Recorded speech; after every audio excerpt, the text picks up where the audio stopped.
Al día siguiente de presentar la película El tormento y el éxtasis, que es como se llamó en español, la agonía y el éxtasis, casualmente, al día siguiente, por la mañana, la pusieron en televisión. Y aproveché para verla. La cogí empezada, como muchas otras veces. Cuando la presenté lo hice de memoria, no volví a verla. Y la última vez que la vi, la he visto muchas veces, pero nunca entera, porque siempre la cojo empezada, o tengo que irme, o bueno, básicamente se dan esas dos circunstancias. Cuando escribía las notas para la presentación estuve dudando si decir o no una cosa, porque me había metido a ver los errores que detectaban en la película, y en cuanto a la música le reprochaban a la banda sonora de Alex North el meter voces femeninas, y decían no había voces femeninas, pero es que lo que escuchamos, esos coros, no son coros en la Capilla Sixtina. Es una música que no sale de la historia, es una música superpuesta, así que no hay ninguna incorrección ni ningún anacronismo en que haya voces femeninas de ningún tipo. Era hipercriticismo, y quizá eso me arrastró a no comentar algo que, como digo, estuve dudando. Y es que yo recordaba, pero la última vez que la vi no vi ese pasaje, porque la vería en un momento más avanzado. Yo recordaba que había una escena, y desde luego al volver a verla me confirmé en que así era y recordaba bien. Hay una escena en la que están buscando a Miguel Ángel, que se ha escapado de ese proyecto que no quiere hacer porque él es escultor y no es pintor. Se ha escapado y lo buscan por todas partes, y un lugar en el que lo buscan es un prostíbulo. Y llegan las tropas del Papa y registran el prostíbulo, y suena... Claro, yo digo, no, es anacrónico, pero es lo mismo que con las voces femeninas. No es anacrónico porque no es que estén tocando música en el prostíbulo, sino que en la escena del prostíbulo, superpuesta, aparece esta música. Una música del siglo XIV. Un saltarello, o salterello, que es lo que dice el manuscrito. Un saltarello del que los expertos en música antigua llaman el manuscrito de Londres, pero hacen mal en llamarlo manuscrito de Londres, porque eso es bastante confuso, porque cuando los expertos en música antigua o música anterior a la clásica, vamos, a la que en realidad sería neoclásica, cuando los expertos en música hablan del manuscrito de Londres, en realidad están demostrando que tienen la misma arrogancia y el mismo desinterés por otras regiones de su vasto desconocimiento que, por ejemplo, los humanistas, que citan las revistas con siglas. Eso siempre lo he visto como una práctica absolutamente estúpida e infame. Yo soy un filólogo clásico y cito mis revistas de filología griega y de filología latina con siglas, porque todo el mundo las conoce. Pero luego resulta que llega un filólogo francés y cita las revistas de filología francesa también por las siglas, porque todo el mundo las conoce. Y lo mismo hace un filólogo hebreo, y lo mismo hace un historiador del reino nabateo, y todos usan siglas, sin darse cuenta de que muchas veces esas siglas coinciden, y sin darse cuenta también de que la mayoría de los lectores no tenemos ni idea de a qué corresponden esas siglas que ellos usan con tanto dominio y con tanta maestría.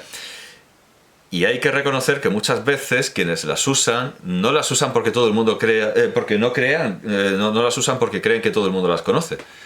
Las usan porque están copiando bibliografía de otros y no saben desarrollar esas siglas. Eso yo lo he visto muchas veces, desde luego en obras españolas, por ejemplo de la Biblioteca Gredos, de la románica hispánica, más que de la clásica. Yo he visto citas en las que solo ponen el año y la ciudad, y no la editorial. ¿Por qué? Porque así es como lo han recibido. Están copiando muchas veces estas bibliografías. son fotocopias o incluso apuntes, son apuntes y nunca han visto esos libros que citan. Y lo mismo pasa cuando vemos citar solo las siglas de las revistas.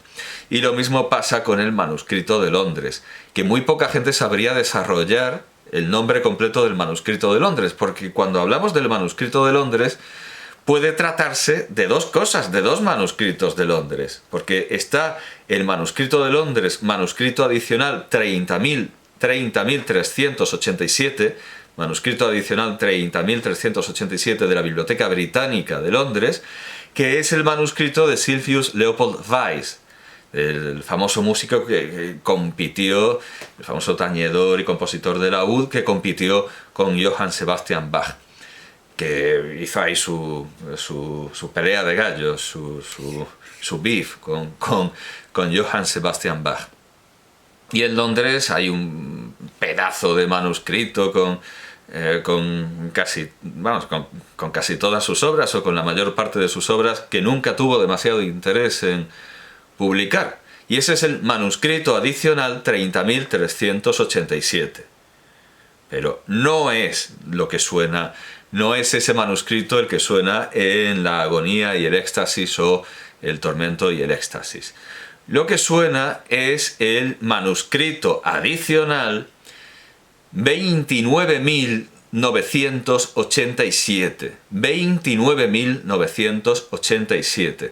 Que es un manuscrito cuya fecha se desconoce, pero que se sitúa entre 1400 y como muy tarde 1425. Digamos que es de hacia 1400, que perteneció a la familia Medici y que tiene la mayor colección de danzas italianas del Renacimiento, aunque hay alguna alemana, se parecen mucho a las danzas francesas, pero tienen sus particularidades y es un auténtico tesoro de la música italiana, un tesoro de la música europea. El manuscrito 29.987, que se llama, que claro, quienes se ocupan de la música antigua lo llaman manuscrito de Londres, pero quienes se ocupan de la música de Weiss también lo llaman manuscrito de Londres. Vamos a llamar a las cosas por su nombre. Manuscrito adicional 29.987, así es como lo podemos encontrar en la propia Biblioteca Británica, en las digitalizaciones de la Biblioteca Británica y en Wikipedia, que tiene un magnífico artículo con una fotografía del folio 62 vuelto, donde hay precisamente un salterello, y la lista completa, bueno, algunas transcripciones, es un artículo muy completo, y está la lista de las piezas, que son 100, bueno, en realidad aquí dice 119, dice en la lista, pero es que hay una que está copiada dos veces, por lo tanto tres piezas han sido copiadas dos veces, por lo tanto es un manuscrito con 116 piezas. 116 piezas de Jacopo da Bologna, Giovanni da Cascia, Francesco Landini, Giovanni da Cascia, Bartolino da Padova. Bueno, como he dicho, había danzas alemanas. También hay obras de compositores franceses, Egidius y Guglielmus de Francia. Bueno, no sé qué se llame simplemente. Sí, bueno, de Francia, vamos. Hay anónimos, non posso far bucato es anónimo. Hay también obras de Lorenzo da Firenze, Lorenzo de Florencia, más anónimos, Gherardello da Firenze, Donato da Firenze, Niccolò da Perugia, Andrea da Firenze, no sé si lo he dicho ya, Vincenzo da Rimini, Bonaiuto Corsini, Lorenzo da Firenze creo que ya lo he dicho, pero por si acaso. Más anónimos, Niccolò da Perugia, Vincenzo da Rimini, Gherardello, todo esto ya sé. Jacopo Pianelaio da Firenze, come tradir pensasti donna mai. Paolo da Firenze, Niccolò da Perugia ya lo he dicho. Está también, hay una obra religiosa también, el Dies Irae, de Tomás de Celano, y también Surgit Christus, que es anónimo, Rosso de Collegrana, Tremando più che foglia, Más anónimos, Frances Bartolino, ya está. Estos son los autores del manuscrito adicional 29.987. Vamos a llamarlo así. Yo conozco precisamente el saltarello o salterello, que es lo que viene en el manuscrito, que suena en el tormento y el éxtasis, en la agonía y el éxtasis, por esta grabación de la marca Pilz, del sello Pilz, obra, interpretado por el Collegium Musicum Aldovanensis, no aldovanense, sino aldovanensis, y no tengo ni idea de dónde es. Esto está hecho en Alemania, Made in Germany, 1991, no sé de dónde sale esto. De hecho, un atractivo que tiene el artículo de Wikipedia es una discografía bastante completa, pero si yo busco el sello Pilz, no viene nada, y si busco por el título Musik, nada. Hay algunos discos alemanes, pues Schola Cantorum, Studio der frühen Musik, Studio der frühen Musik, pero está dirigido por Thomas Binkley. Es un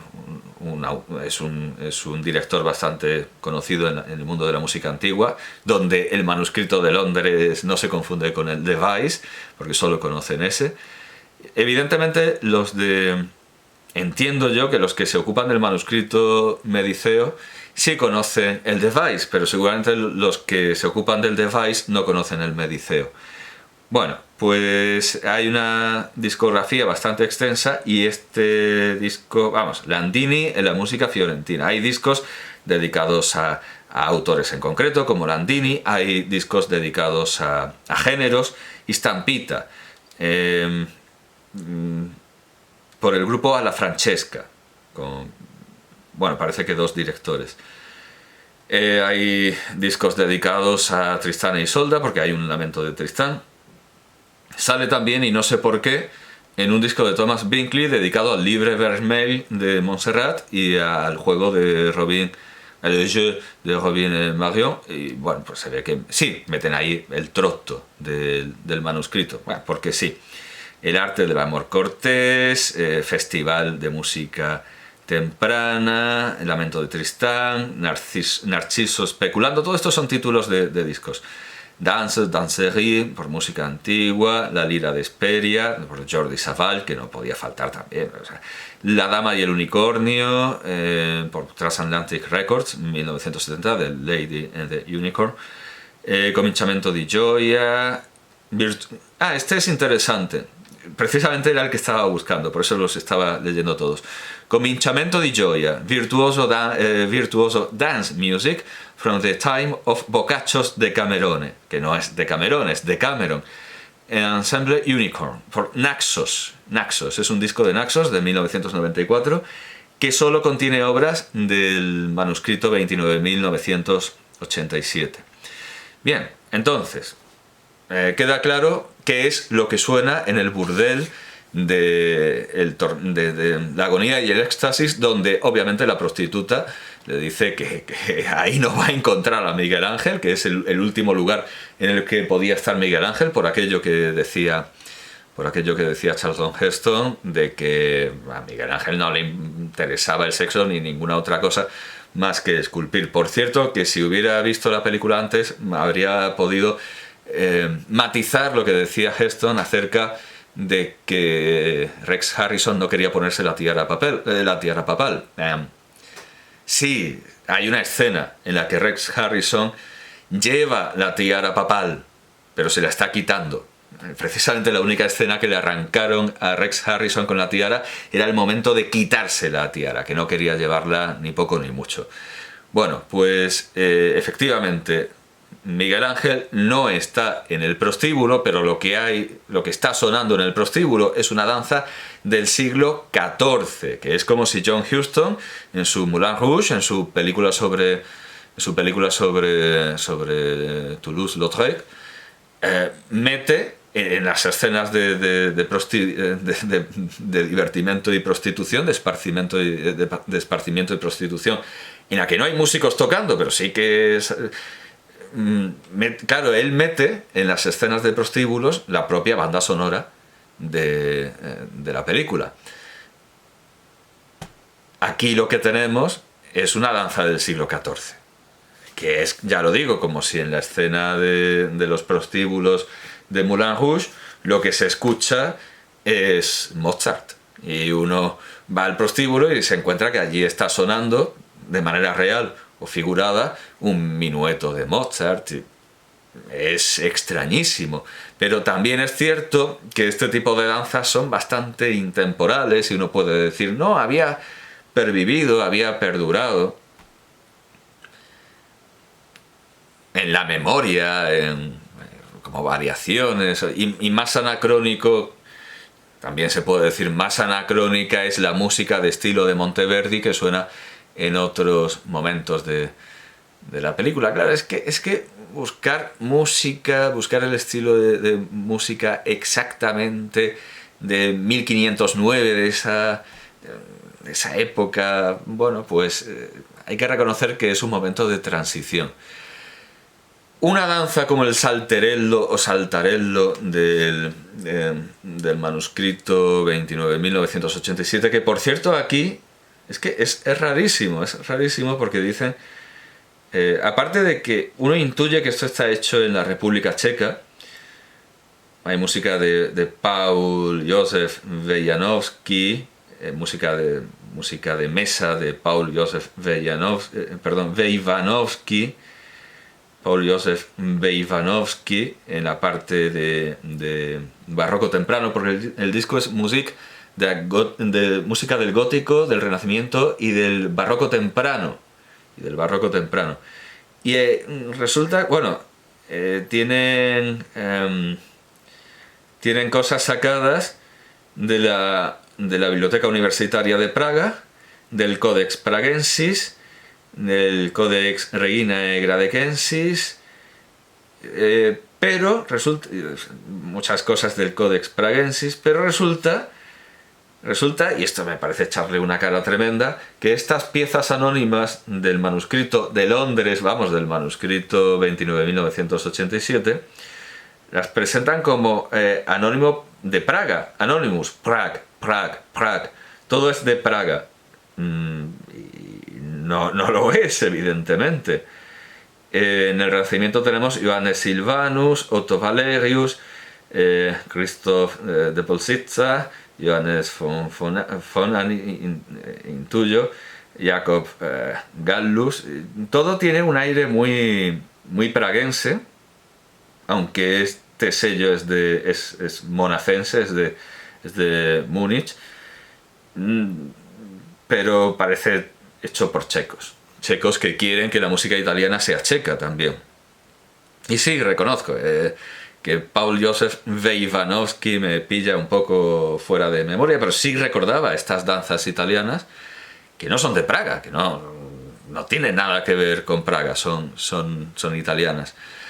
Parece ser que hay una nube de confusión en torno a la música antigua, a la que nuestro maestro García Valdecasas, don José Guillermo García Valdecasas, llamaba refugium peccatorum, porque decía, claro, el que no sabe hacer música bien se mete en la música antigua, porque allí son tan pocos que nadie le va a reprochar nada. No se mete allí gente ni para quejarse, como si se meterían si interpretaran a Beethoven o si interpretaran a Mozart. Como en la música antigua son cuatro gatos, pues todo lo que se hace cuela.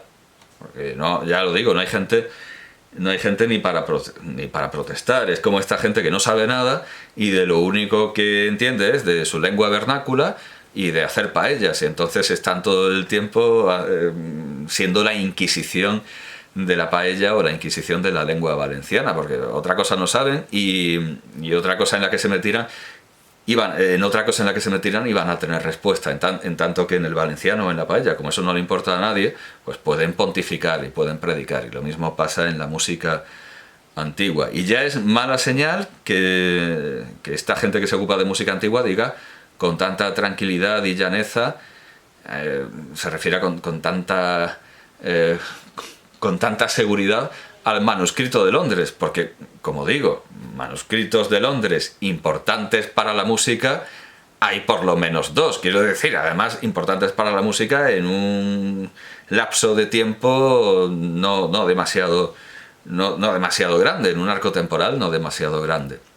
Así que todo el mundo que no conociera el manuscrito adicional 29.987, que se sirva del artículo en Wikipedia para hallar la extensa discografía o incluso de la propia reproducción.